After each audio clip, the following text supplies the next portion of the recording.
म्हणावे किंवा ते लिहून काढणारे मला माहीत नसल्यामुळे त्याच्यातले सगळे भाग काही मी घेतले नव्हते. पण त्याच्यातला एक महत्वाचा मुद्दा गेल्या वेळी त्या लेखांमध्ये न घेतला गेलेला असा आहे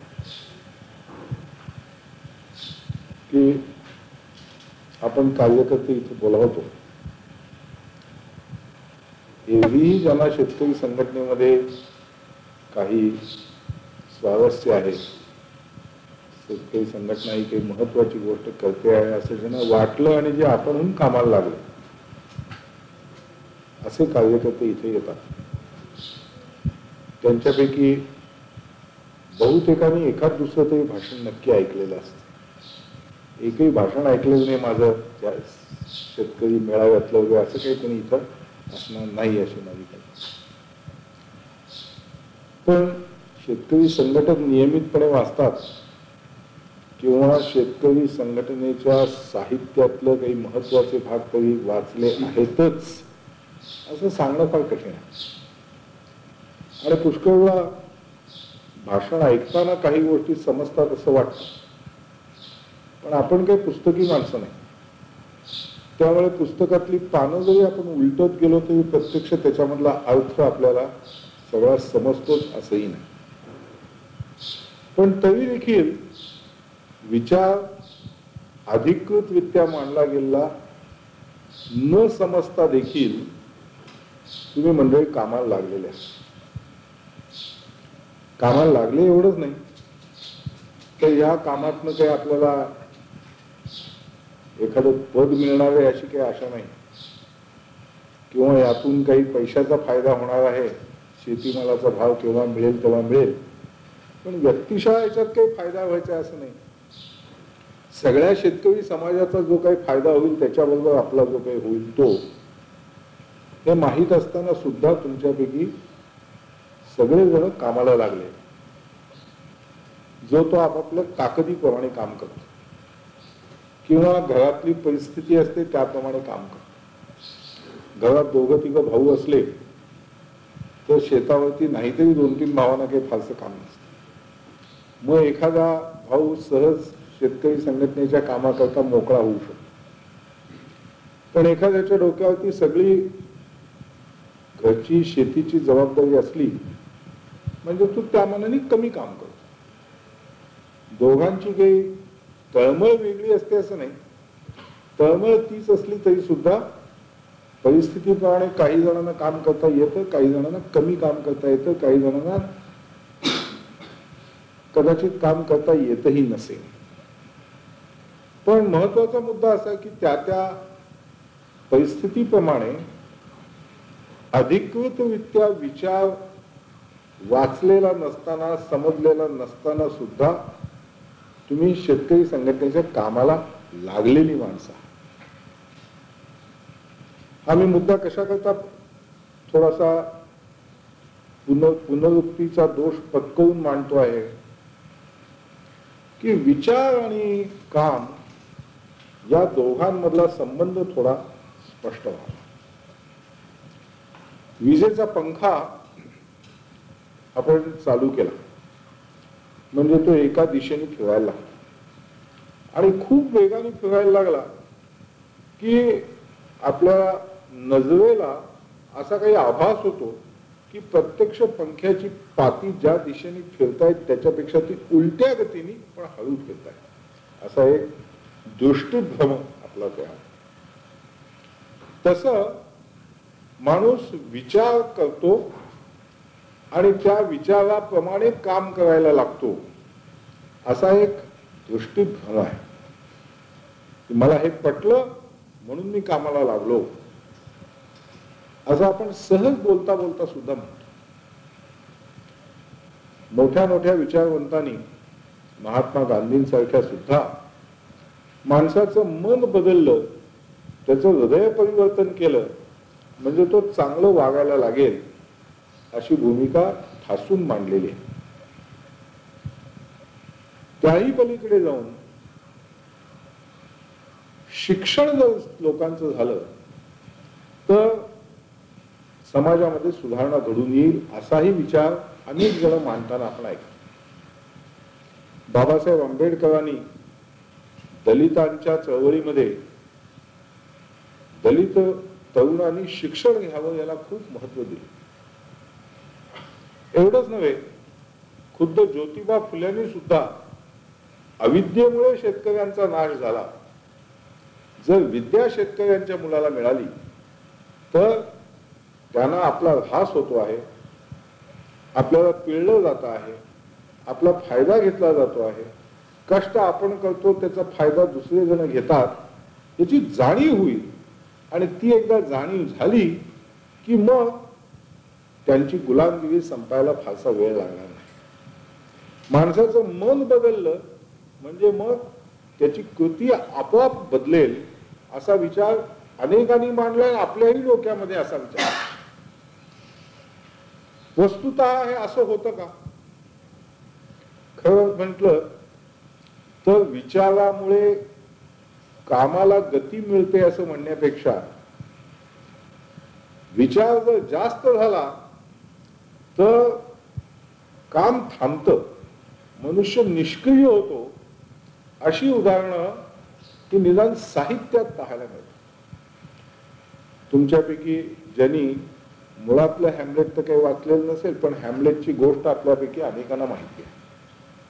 हॅमलेट हा डेन्मार्कचा राजपुत्र, त्याच्या बापाचा खून होतो आणि काका त्याची गादी बळकावतो. हॅमलेटची आई हॅमलेटच्या काकाशी पुन्हा लग्न करून वाणी होते. आणि हे सगळं कळल्यानंतर अपघाताने हॅमलेटला त्याच्या स्वतःच्या बापाचं भूत रात्री भेटतं आणि त्यानंतर तो सर्व या परिस्थितीमुळे गोंधळून जातो, विचार करायला लागतो. करावं किंवा करू नये, असावं किंवा असू नये, काकाचं सूड घेतल्याने तरी काय मिळणार आहे, बाप गेला तो गेलाच, अशा तऱ्हेचा हा विचार केल्यामुळे तो शेवटी निष्क्रिय बनत जातो.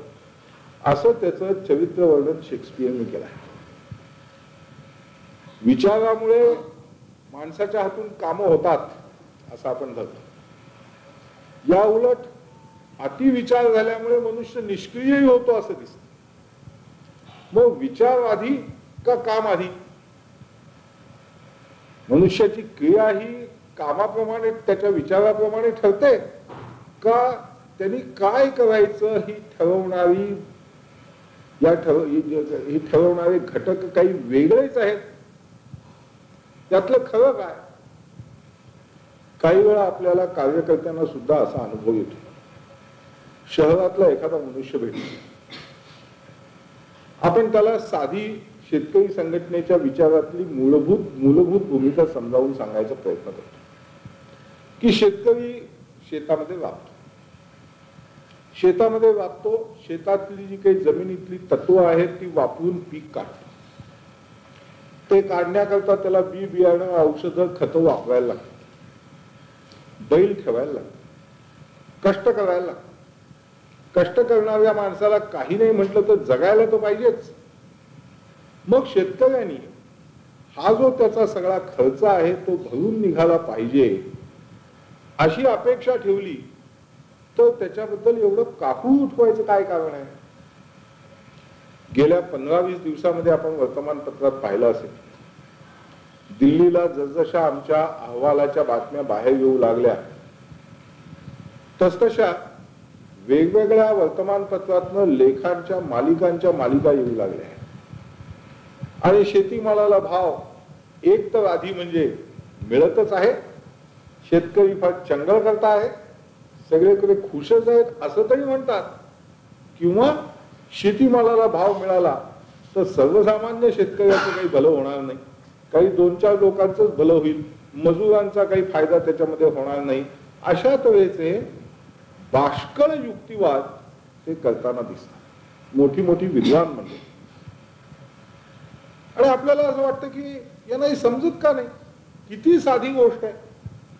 1980 साली पुण्याच्या वसंत व्याख्यानमालेमध्ये बोलताना मी असं म्हटलं होतं की मी ज्या लोकांसमोर बोलतो आहे त्यांच्यासमोर मी कितीही माझं जरी डोकं कापून ठेवलं तरी त्यांना पटेल असं काही वाटत नाही.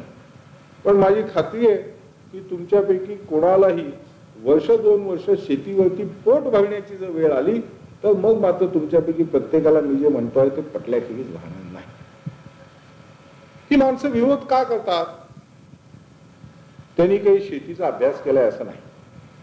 शेतमजुरांविषयी मोठा कळवळा असल्याचं आव आणून जी माणसं बोलतात त्यांना शेतमजूर म्हणजे काय असतो हेही माहीत नाही. किंबहुना अगदी अलीकडे माझा अनुभव असा की मी जेव्हा असा मुद्दा मांडला की अरे शेतामध्ये मजूर जे करतो त्याला चांगलं जगता आलं पाहिजे, म्हणजे प्रामुख्याने शेतकऱ्याच्या घरची मंडळी जी शेतावरती काम करतात त्यांना मुख्यतः चांगलं जगता आलं पाहिजे. कारण बाहेरच्या मजुरांपेक्षा हिंदुस्थानामध्ये घरातली मंडळी, परिवारातली मंडळी शेतावर काम करणारी जास्त आहे असं सांगितलं तर शेतमजुरांच्या प्रश्नाचा वरती कळवळा येऊन बोलणारी मंडळी आश्चर्यचकित होतात. शेतीविषयी इतकं प्रचंड अज्ञान, शेतमजुराविषयी इतकं प्रचंड अज्ञान, पण मग शेतीमालाच्या भावाचा प्रश्न निघाल्यानंतर गंगेचा प्रवाह व्हायला लागावा इतके शब्द, इतके युक्तिवाद हे त्यांच्या तोंडातून बाहेर पडतात कसे?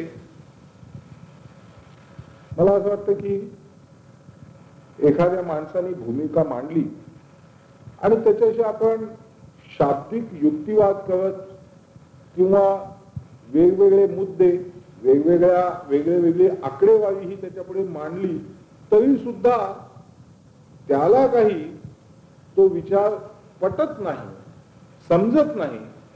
त्याचं एक महत्वाचं कारण असं की माणसाचा विचार करण्याचं साधन हे त्याची बुद्धी नसून त्याचा खिसा आहे.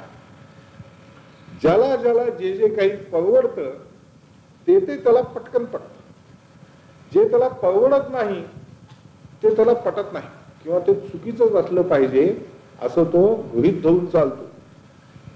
आपण हिंदू जन्माला आलो आणि कोणी जर पटकन हिंदू देवदेवतांविषयी काही एखादा आरोप केला की हिंदू देवता उदाहरणार्थ मांस खातात असं म्हटलं, खरं म्हटलं तर मांस खाणं म्हणजे काय मोठा अपराध आहे असं नाही. आजही बहुसंख्य हिंदू हे मांसाहारीच आहे आणि तरी देखील हिंदू देवता मांसाहार करतात असं म्हटल्यानंतर आपल्याला राग येतो किंवा हिंदूंना राग येतो. याचं महत्वाचं कारण असं की आपण हिंदू घरामध्ये जन्माला आलेलो आहोत आणि हिंदुत्वाचा अभिमान लहानपणापासून मनामध्ये जोपासला गेल्यामुळे हिंदुत्वाविषयी कोणी जरी काही टीका केली तरी त्या टीकेमुळे दुखावलं जाण्याची आणि त्या टीकेला प्रत्युत्तर देण्याची आपली मनामध्ये प्रवृत्ती तयार झाली. हिंदू घरात जे जन्मले त्यांनी हिंदुत्वाचा अभिमान बाळगला. मुसलमान धर्मामध्ये जे जन्मले त्यांनी मुसलमान धर्माचा अभिमान बाळगला. जे ब्राह्मण जन्मले त्यांनी ब्राह्मण्याचा अभिमान बाळगला. जे कोणी ज्या ज्या जातीमध्ये जन्माला आले त्या त्या जातीमध्ये त्यांनी त्या त्या जातीबद्दल त्यांनी अभिमान बाळगला. रामोशांच्या जमातीबद्दल एक गोष्ट श्रीम माट्यांनी लिहिली आहे. रामोशी हे परंपरागत पिढी जात त्यांनी दरोडे घालायचे, चोऱ्या करायच्या आणि जगायचं असंच समाजाने त्यांचं स्थान घालून दिलेलं होतं. असं वाईट कृत्य करणाऱ्या जमातीला आपल्या जमातीविषयी अभिमान बाळगायला काय मोठं स्थान आहे. पण माट्याने असं म्हटलं की रामोशी असं म्हणतात, त्यांच्या एका गोष्टीतलं रामोशी पात्र असं म्हणतं की आम्ही काय करावं, आम्हालाही समजतं चोरी फारसे चांगलं नाही, पण रामायणामध्ये सीतामाईने एकदा आम्हाला आमच्या जमातीला सगळ्या शाप दिल्यामुळे आम्हाला हे करायला लागतं आहे. अशा तऱ्हेचं एक तत्वज्ञान तो रामोशांच्या त्या काळच्या व्यवहाराकरता सुद्धा वापरतो. मग जन्माच्या अपघाताने ज्या गोष्टी मिळाल्या त्या गोष्टींविषयी अभिमान जोपासण्याची जी काही प्रवृत्ती, जो काही अनुभव आपला झाला लहानपणी, आपण जे काही शिकलो, आईच्या मांडीवर शिकलो, शाळेत शिकलो, त्याचा एक परिणाम आणि त्याच्यानंतर आपल्या आर्थिक हितसंबंधांचा परिणाम, या दोन गोष्टी खऱ्या त्याच्याबरोबर विचार हा केव्हा येतो? खरं म्हटलं तर शहरातल्या माणसांना शहरामध्ये एवढ्या उंच उंच इमारती चढल्या आहेत, चैनीच्या अनेक वस्तू तिथं उपलब्ध आहेत, आणि त्याच वेळी खेड्यातनं फाटकी तुटकी कपडे घातलेली माणसं येऊन शहरामध्ये हजारोंच्या संख्येने फुटपाथवरती राहायला लागतात. हे पाहिल्यानंतर शेतकऱ्यांचं फार भलं चाललं आहे किंवा शेतीवरती जगणाऱ्यांचं फार चांगलं चाललंय असा विचार त्यांच्या मनामध्ये खरं म्हणजे येता सुद्धा कामा नाही. पण तो येतो. याचं कारण त्यांचा स्वार्थ त्यात घडलेला आहे. जो जो नोकरी करतो, 1 तारखेला ज्याला नियमित पगार मिळतो, त्या माणसाच्या मनातला हिशोब असा की इतके पैसे मी शेतीवरती घालेन आणि उरलेल्या पैशामध्ये माझ्या बाकीच्या कपड्याच्या वस्तू असतील, थोड्याफार चैनीच्या वस्तू असतील, सिनेमाला जाईन, कपडे घेईन, रेडिओ घेईन, कदाचित टेलिव्हिजन घेईन, कदाचित एखादा VCR सुद्धा घेईन. त्याच्या पातळीप्रमाणे चैनीचे त्याच्या योजना वेगवेगळ्या असतील. पण खर्च पोटावरचा कमीत कमी करून बाकीच्या बिनपोटाच्या खर्चावरती जास्तीत जास्त रक्कम घालता यावी अशी धडपड ज्याची आहे, त्याला शेतीमालाला भाव मिळाला तर आपल्याला जेवणावरती पोटावरती खर्च जास्त करायला लागेल हे कुठंतरी जाणवतं. आणि त्या जाणीवेतनं मग तो विचाराचं सोंग उभं करतो. हिंदू धर्माचा आपल्यापैकी 1% लोकांनी सुद्धा काही अभ्यास केलाय असं, पण आपण हिंदुत्वाचा मोठा आ म्हणून किंवा अभिमान बाळगून दुसऱ्या धर्माविषयी काही अद्वा तद्वा सुद्धा बोलतो. हे हिंदूंच्या बाबतीत खरंय, मुसलमानांच्याही बाबतीत खरंय, ख्रिश्चनांच्याही बाबतीत खरंय, ब्राह्मणांच्या बाबतीत खरंय, रामोशांच्या बाबतीत.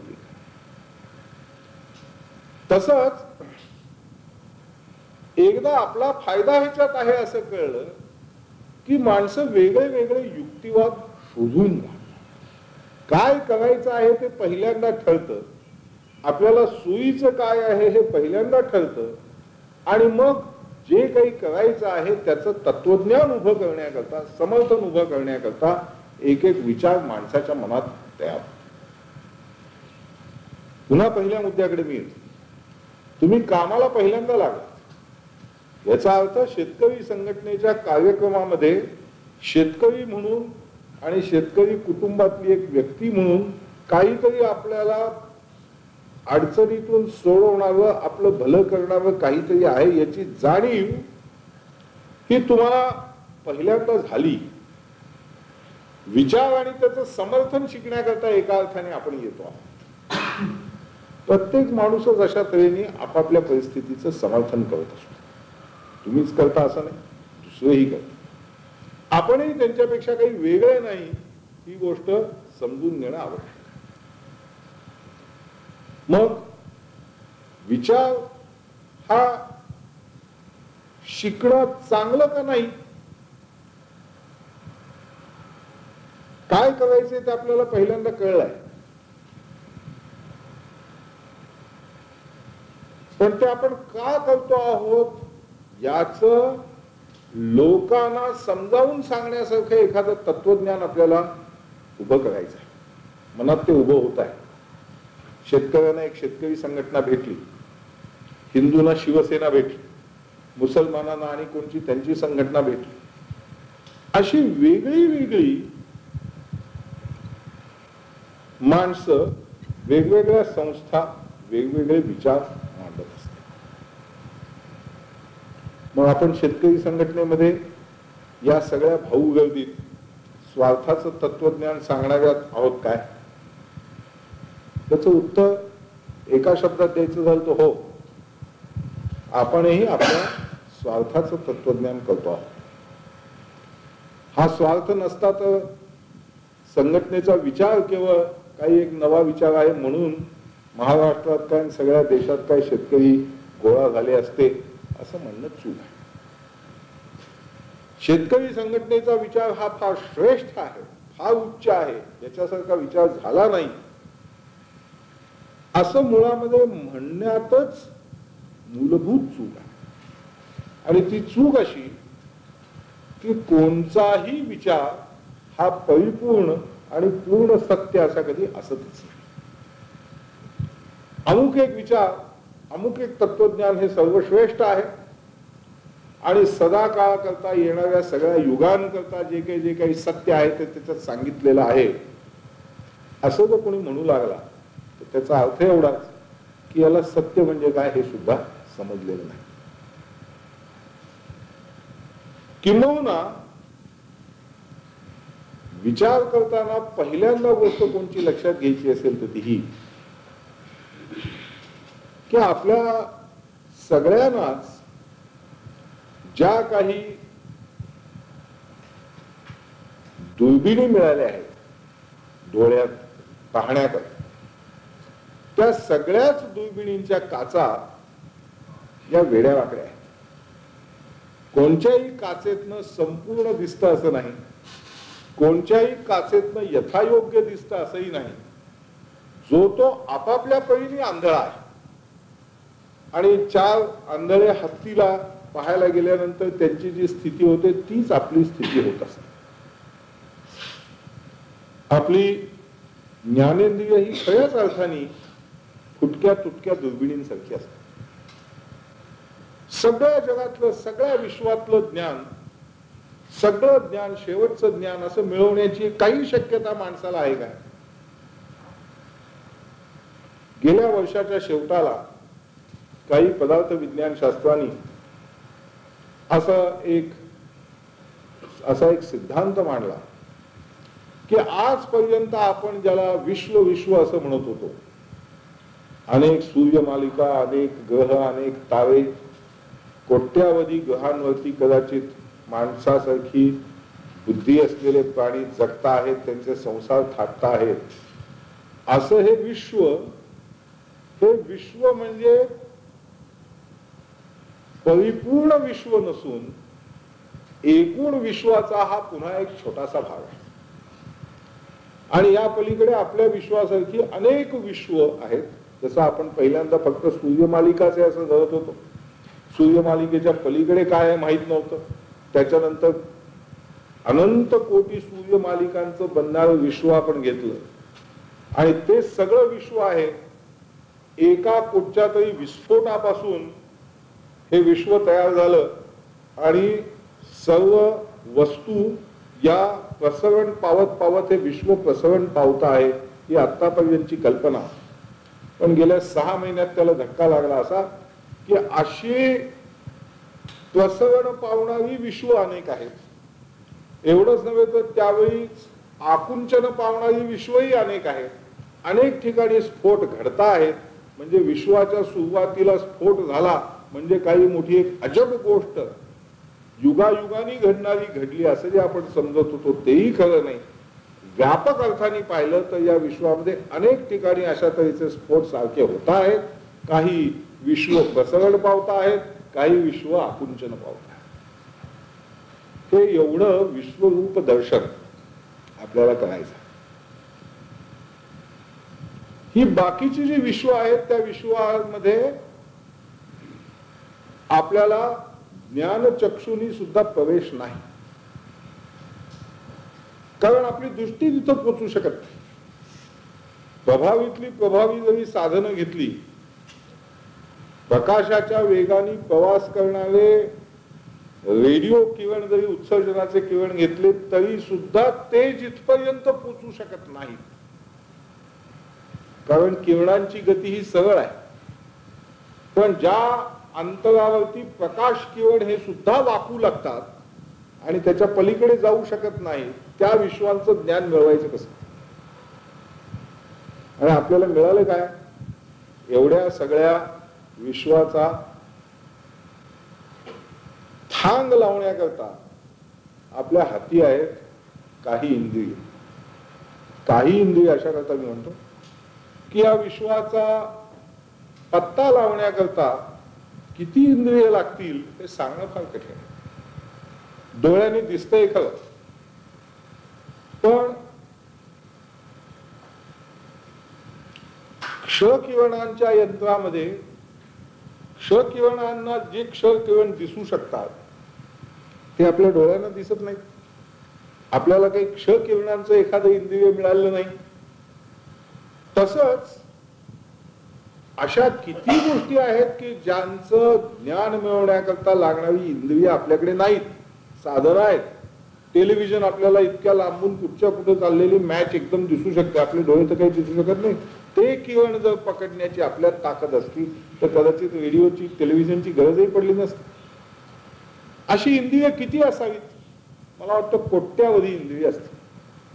त्या एवढ्या सगळ्या इंद्रियातली फक्त 5 इंद्रिय तुम्हाला मिळाली. त्या 5 इंद्रियांची नुसता आकडा सांगून उपयोगी नाही, तर ती सगळी अर्धी फुटकी तुटकी अशीच आहे. डोळ्यांनी दिसायचं किती? जास्तीत जास्त एखादा किलोमीटर किंवा एखादा मैल. कानाने त्याहूनही कमी ऐकू यायचं, नाकाने त्याहूनही वास कमी यायचा, आणि स्पर्श तर प्रत्यक्ष अंगाला भिडल्याखेरी जाणवायचा सुद्धा नाही. एवढंच नव्हे तर ही मर्यादित ताकदीची सगळी इंद्रिय ही केवळ लांबीपुरतीच नव्हे तर दुसऱ्याही अर्थाने तोटकी आहे. आपली दृष्टी तोटकी आहे, म्हणजे त्याच्यात एक्सरे नाही, क्ष किरण नाहीत, दुसरी किरण आपण त्यांनी घेऊ शकत नाही, हा एक भाग झाला. एक मैलाच्या पलीकडे पाहू शकत नाही, हा दुसरा भाग झाला. पण आपल्याला समोर असलेलं सगळं दिसत सुद्धा नाही. इंद्रधनुष्याचे रंग आपल्याला फक्त 7 जाणवतात, आणि आपण असं म्हणतो की जगात 7 रंग आहेत. त्या रंगांच्या किंवा 3 रंगांच्या मिश्रणाने सगळे रंग तयार होतात, पण त्याची एकूण मिश्रण माहीत असलेले आपल्याला 7. पण कुशल चित्रकाराच्या कुंचल्याला सुद्धा जितके रंग तयार करता येणार नाही तितके रंग या इंद्रधनुष्यात आहेत. फक्त त्याच्यातला एक लहानसा पट्टा पाहण्याची ताकद आपल्यात आहे, त्याच्यापेक्षा जास्त पाहण्याची ताकद आपल्यात नाही. काही आवाज बारके आपल्याला ऐकू येत नाही, कुत्र्यांना ऐकू येतात पण आपल्याला येत नाही. रात्री कुत्र भुंकत उठत आणि आपण असं का ओरडत उठलं, कारण त्याला काही संवेदना झाली जी आपल्याला होऊ शकत नाही. सर्व संवेदनांचा एक लहानसा पट्टा आपल्या डोळ्याला कळतो, आपल्या कानाला कळतो. एवढंच नव्हे तर शेवटी ही दिलेली इंद्रिय ही काही जगाचा वेध घेण्याकरता, जगाचा शोध घेण्याकरता, सत्य काय आहे हे शोधून काढण्याकरता तुम्हाला दिलीच नाही. प्रत्येक प्राण्याला जी इंद्रिय दिली आहेत ती स्वतःचं संरक्षण व्हावं, त्या प्राण्याचं संरक्षण व्हावं, त्या प्राण्याला पोट भरता यावं, आणि त्या प्राण्याला प्रजनन करता यावं, वंश सातत्य राखता यावं.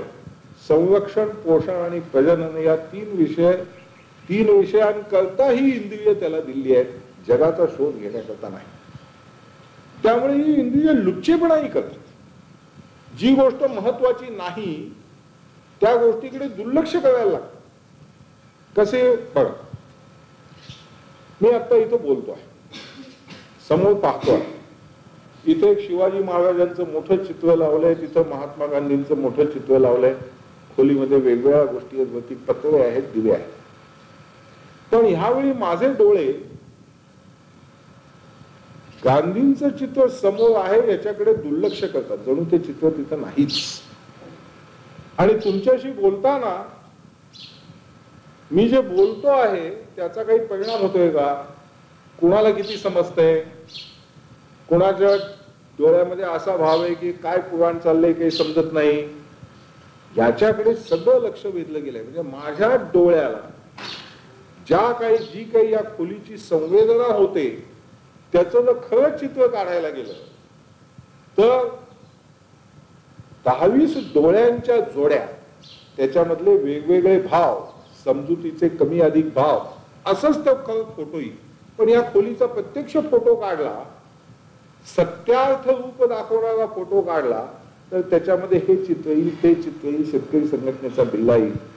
वास्तविक चित्र, वस्तुनिष्ठ चित्र आणि माझ्या मनामधली संवेदना यांच्यामध्ये मोठा फरक आहे. कारण माझी इंद्रिय लुच्ची आहेत. ते असं म्हणतात ते चित्र आहे मला माहिती आहे खूप मोठं आहे, पण ते काय हालचाल करत नाही, त्याच्याशी माझं काही देणं घेणं नाही. मी आता इथं बोलायला आलोय, काहीतरी समजावून सांगायला आलोय, ते समजतंय किंवा नाही हे पाहणं हे जास्त महत्वाचं. आणखी एक याचं उदाहरण देतो. आपण रस्ता ओलांडून जातो, रस्त्यावरती खूप वाहतुकीची वर्दळ आहे, गाड्या इकडून येत आहेत तिकडून येत आहेत. त्यावेळी आपण अगदी जीवाच्या पणाने कोणची गाडी येते का, आपल्याला धक्का लागेल का असं पाहत डावीकडे उजवीकडे पाहत पलीकडे जातो. एक एक गाडी येते किंवा नाही हे पाहणं याला त्यावेळी किती महत्व असतं. तुमचा जीव जाणं त्याच्यावर अवलंबून असतं. पण रस्ता ओलांडून एकदा गेल्यानंतर जर तुम्ही स्वतःलाच विचारलं की अरे आता कोणकोणत्या गाड्या मी पाहिल्या, जरा यादी देता का, तर सगळी इंद्रिय सांगतील याच्यातलं आम्हाला काही सुद्धा आठवत नाही, कारण त्याचं महत्व संपलं. संरक्षण पोषण प्रजनन याच्याकरता ज्याची गरज राहिली नाही ते पुसून टाकायची या लुच्च्या इंद्रियांची तयारी चालू. म्हणजे आपल्या सगळ्या साधनांचा अर्थ काय झाला. सर्कशीच्या जत्रेमध्ये काही तंबूमध्ये असा खेळ लावलेला असतो की वेड्या वाकड्या आकारांचे आरसे तिथे ठेवले असतात. एका आरशाच्या समोर उभं राहिलं म्हणजे हे एवढं मोठं पोट झालेलं किंवा आडवा मनुष्य दिसतो. दुसऱ्या एका आरशासमोर उभं राहिलं म्हणजे हा असा लांब लचक लांबुळका दिसतो. तिसऱ्या याच्यामध्ये डोकंच मोठं दिसतं, पोटच मोठं दिसतं. अशी वेगवेगळ्या आकाराची वेगवेगळा विचित्रपणा असलेली इंद्रिय ही सगळ्या माणसांना वाटली गेली आहे. कोणी एक मनुष्य असं म्हणू लागला की माझ्याकडे असा काही इंद्रियांचा साठा आहे किंवा माझी इंद्रिय अशी आहेत, मी इंद्रियांना अशी काही शिस्त लावली आहे की त्या शिस्तीने मला जगाचं वस्तुनिष्ठ ज्ञान होतं, खरं काय ते समजतं, असं जर कोणी म्हणू लागला तर त्याला एवढंच म्हणायचं की अरे याला सत्य म्हणजे काय हे सुद्धा समजलेलं नाही, याला समजत नाही हेही समजत नाही, म्हणून तो स्वतःला समजता असं समजतो. मला वाटतं विचार मांडताना या दोन गोष्टी फार महत्वाच्या आहेत. आम्हाला सगळं काही समजलं आहे असं सांगणारी म्हणते, आणि दुसऱ्या बाजूला संपूर्णपणे सत्य कुणालाच समजत नाही. सगळी माणसं सत्य समजण्याकरता धडपड करीत असतात. बाहेरचं विश्व नुसतं व्यापक आहे एवढं नव्हे, तर ते विश्व सारखं बदलत आहे, दर क्षणाला बदलत आहे. ज्याचा फोटो काढायचा ते काही स्थिर नाही. अशा परिस्थितीमध्ये कोणाही एका माणसाला सम्यक ज्ञान सम्यक विचार हा असू शकत नाही. असं जो कोणी म्हणू लागला तर फार कठोर शब्द वापरणं कठीण आहे एवढ्या करता की असं म्हणणारी माणसं आपल्या समाजामध्ये फार मोठ्या आदराचं स्थान घेऊन राहिलेली आहे इतिहास काळापासून. आम्हाला सगळं काही ज्ञान झालं आहे असं सांगणारे बाबा महाराज संत हे काही थोडे नाहीत. किंबहुना सगळ्या धर्मांची सुरुवातच कोणा एका अशा पुरुषामुळे होते की जो म्हणतो की मी एक तर परमेश्वराकडूनच आलो आहे, मी परमेश्वराचाच अवतार आहे किंवा मी परमेश्वराचा प्रेषित आहे आणि मला काय ते या विश्वातलं अखेरचं सत्य हे समजलं आहे आणि मी केवळ तुम्हाला ते सांगून तुम्हा अज्ञ आणि दुःखी लोकांचा उद्धार करावा म्हणून हा अवतार घेतलाय आणि म्हणून मी हा जन्म घेतला. असं जो जो म्हणेल तो मनुष्य खोटा असलाच पाहिजे. आणि त्याकरता काही केवळ धर्माचे प्रेषित किंवा परमेश्वराचा अवतार मानणारे लोक पाहिजेत असं नाही. गावोगावी संत महात्मे बाबा महाराज यांचं पेव फुटलेलं आहे. जो तो आपल्याला काही एक विशेष ज्ञान झालं आहे, आपण काही तपस्साधना केली, योग साधना केली, सांगायचा प्रयत्न करतो. या विषयावरती जास्त बोलू मी इच्छित नाही, पण एक सहज प्रश्न मनात येतो तो हा की ह्या मंडळींना जर सगळ्या जगाचं एवढं ज्ञान झालं असं म्हणतात, हिंदुस्थानात उघडे चालणारे नागडे चालणारे प्रत्येक सिंहस्थाच्या पर्वणीला जमा होणारे लाखो नाही कदाचित एक कोटीच्या आसपास संन्यासी संत महात्मे असतात. इतकी आध्यात्मिक ताकद, इतका आध्यात्मिक महापूर, जगाचं स्वरूप कळलेले 1 कोटी लोक. पण ह्या मंडळींना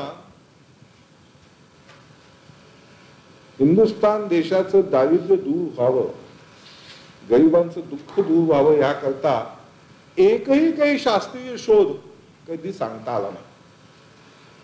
त्यांनी जर असं म्हटलं की नाही आम्हाला काय स्वारस्य आहे, गरिबीमध्ये काय वाईट आहे, लोक गरीब राहिले चांगलं असतं, आम्हाला काय स्वारस्य आहे. अरे पण निदान एखादा पुरावा म्हणून तर सांगाल. तुम्हाला सगळं विश्व समजलं पण अर्थशास्त्रातला लॉ ऑफ डिमिनिशिंग रिटर्न्स तुम्हाला सांगता येत नाही. अशा वेळी असं लक्षात येतं की या बहुतेक माणसांनी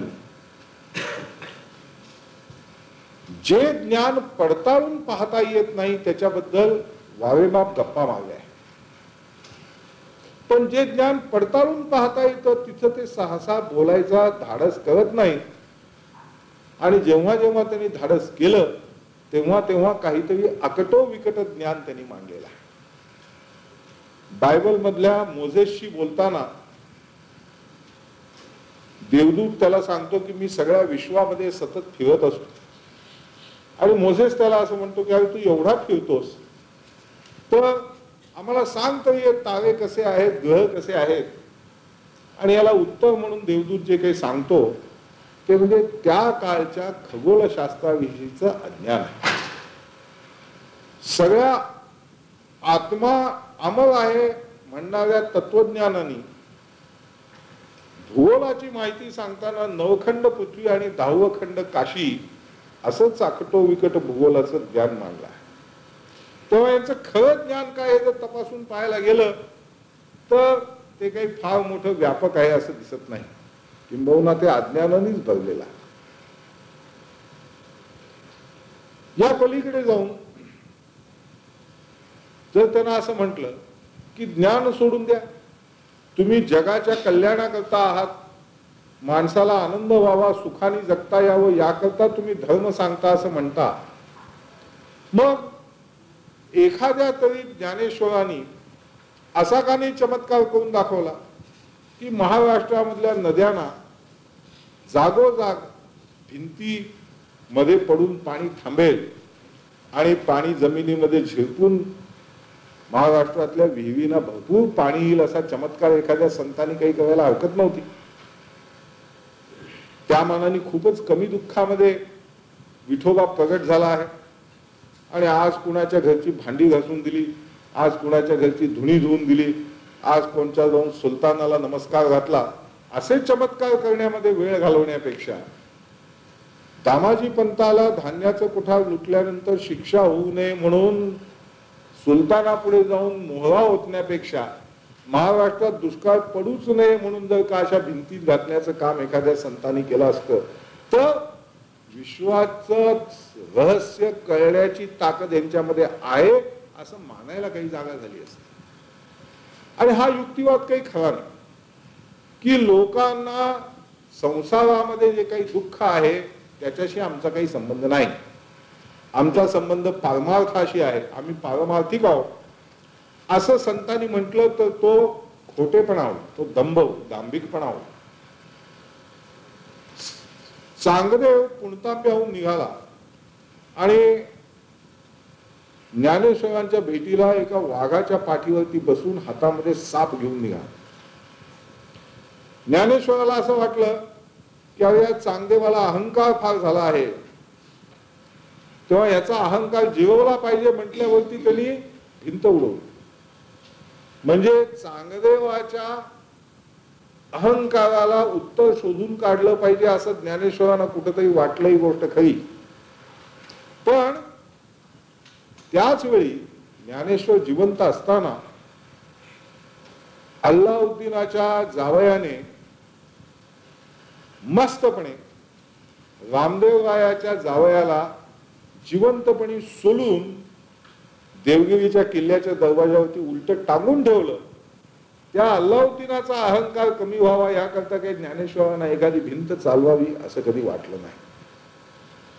ही उदाहरणं मी केवळ एवढ्या करता सांगितली की ज्यांनी असं मांडलं आहे की आपल्याला काहीतरी सर्व ज्ञान झालेलं आहे, सर्व विश्वाचा अर्थ कळलेला आहे, त्यांच्या बाबतीत बारकाईने पाहून गेल्यास यांना इतर सर्वसामान्य माणसांपेक्षा काडी मात्रही जास्त ज्ञान होतं असं समजायला काही आणार नाही. कदाचित ते बोलण्यातले पटाईत असतात, कदाचित त्यांच्यात थोडीफार काव्य शक्ती असेल, पण ज्ञान म्हणून इतरांपेक्षा त्यांच्याकडे जास्त काही होतं असं मानण्याची काही आवश्यकता. मग विचार समजावून घेणे, सत्य समजणे ही कधी न संपणारी यात्रा. वेगवेगळ्या अर्थाने वेगवेगळ्या मार्गाने आपण सत्य समजून घ्यायचा प्रयत्न करत असतो. सगळ्या विश्वाकडे पाहण्याची कोट्यावधी भिंग आहे, ती सगळी भिंग फुटकी आहेत आणि त्या एकेका फुटक्या भिंगातनं आपण फक्त पाहण्याच फक्त आपल्याला शक्यता आहे, त्याच्या पलीकडे पाहण्याची शक्यता नाही. चार आंधळ्यांच्या गोष्टीमध्ये त्यांना दृष्टी आल्यानंतर हत्तीचं खरं स्वरूप काय हे कळलं, पण आपण अशा प्रकारचे आंधळे आहोत की ज्यांच्या डोक्यावरची फडकी कधी निघूच शकत आणि खऱ्या हत्तीचं स्वरूप हे कधी कुणाला समजूच शकत नाही. असं आंधळेपण आपल्या सगळ्यांकडे दिला.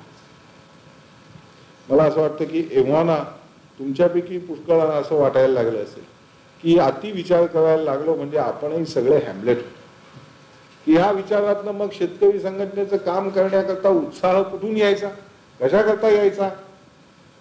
आणि म्हणून शेतकरी संघटनेच्या विचाराचं महत्व या क्षणाला, या काळात, या प्रदेशात समजावून सांगण्याकरता एका अर्थाने या प्रशिक्षण वर्गाची योजना.